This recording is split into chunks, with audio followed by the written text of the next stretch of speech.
pagbabago, dahil sa ito ay kinakailangan tayo na magtulong-tulong, napaunlarin ang mahal nating bayan.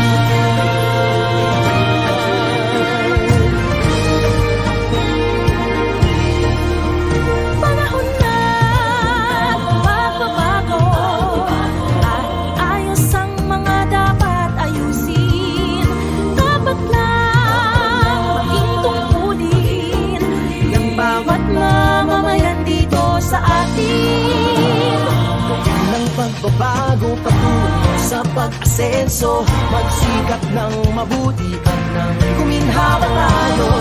Bagong malaki natin sa mundo at ipamalas ang bagong